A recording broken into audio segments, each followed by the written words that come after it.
All right, we got a primary trouble code P0128 coolant thermostat.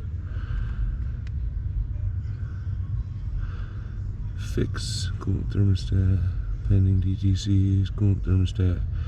So she was on a long drive and this code just popped up.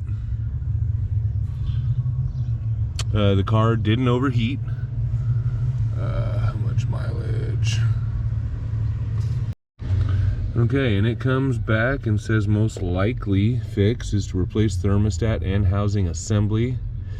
Tells me engine coolant thermostat is $66.15 on average. Antifreeze is $15 on average. Those must be like dealer prices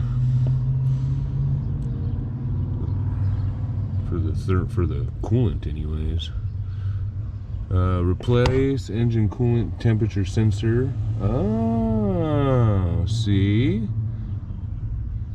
Second most likely fix.